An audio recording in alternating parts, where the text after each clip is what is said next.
everyone, welcome back to my channel. Today I'm going to be going over my July TBR, and yeah, so let's get into it. First I have Kingdom of the Wicked by Carrie Maniscalco. I've been wanting to read this for a while. So Amelia and her twin sister Victoria are Stregi, witches who live secretly among humans, avoiding notice and persecution.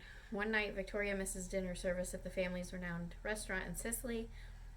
Amelia soon finds the body of her beloved twin, desecrated beyond belief. Devastated, Amelia sets out to find her sister's killer to seek vengeance at any cost, even if it means using dark magic that's been long forbidden. Then Amelia meets Wrath, one of the wicked, who are princes of hell she has been warned against in tales since she was a child. Wrath claims to be on Amelia's side, tasked by his master with solving a series of women's murders on the island.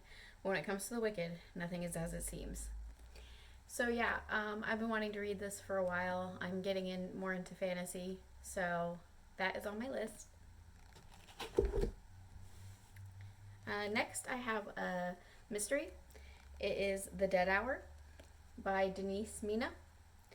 This is a library book I got, and the description is, when the journalist Patty Meehan accompanies police investigating a domestic dispute, the well-dressed man who answers to the door assures that the blonde in the shadows behind him is fine, and he slips Patty money before closing the door. In fact, the woman is tortured and left to die later that night, and Patty has only days to uncover the truth before the newspaper learns about the bribe and before the police close the case for reasons of their own. Only Patty cares enough to pursue a dark, brutal story that could make her career or kill her. So yeah. Excited to read that one. Next up, I have Girls of Brackenhill by Kate Moretti. This one seemed really interesting. I also believe it's a mystery. It is, when Hannah Maloney's aunt dies in a car accident, she returns to her family's castle in the Catskills in the epicenter of a childhood trauma, her sister's unsolved disappearance. It's been 17 years, and though desperate to start a new life with her fiancé, Hannah is compelled to question the events of her last summer at Brackenhill. When a human bone is found near the estate, Hannah is convinced it belongs to her long-lost sister. She launches her own investigation into that magical summer that ended in a nightmare. As strange happenings plague the castle, Hannah uncovers disturbing details about the past and startling realizations about her own repressed childhood memories. Filled by guilt over her sister's vanishing, Hannah becomes obsessed with discovering what happened all those years ago. But by the time Hannah realizes some mysteries are better left buried, it's too late to stop digging. Overwhelmed by what she has exposed, Hannah isn't sure her life can survive her old ghosts. So I'm excited to read that one. Next up, I have a romance. I'm slowly getting into romance as well. This is People We Meet on Vacation by Emily Henry. And I've read Beach Read, which I loved, and I'm currently reading Book Lovers, and I really enjoy that. So I'm excited to read this one. Poppy and Alex and Poppy.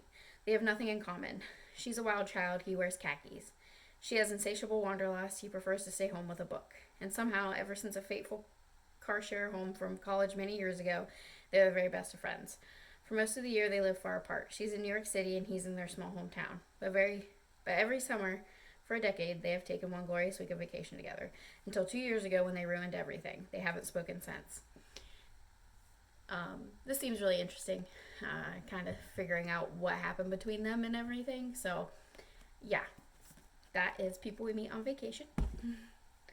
And next up, we have My Dark Vanessa. I've heard really good things about this one. This is by Kate Elizabeth Russell. I do believe it's about a 15-year-old girl who has a relationship with her 40-something-year-old English teacher, I believe. So I'll just read the little blurb here. Exploring the psychological dynamics of the relationship between a precocious yet naive teenage girl and her magnetic and manipulative teacher, a brilliant and all-consuming read that marks the explosive debut of an extraordinary new writer.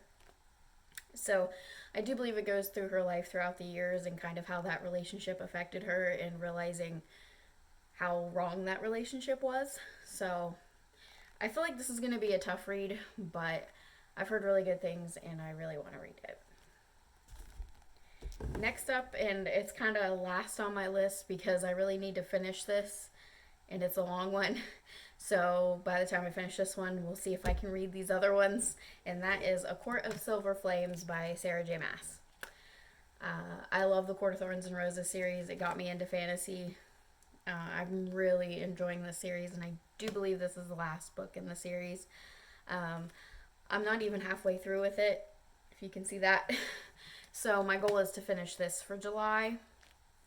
And yeah, so considering this is a monster, we'll see how reading this goes so I can read the rest of these. And that is my TBR for July. I hope you enjoyed this video. Hopefully I gave you some good recommendations. And if you like this video, please give it a thumbs up. And if you are a book lover like me, please subscribe. Thank you so much for watching. Bye.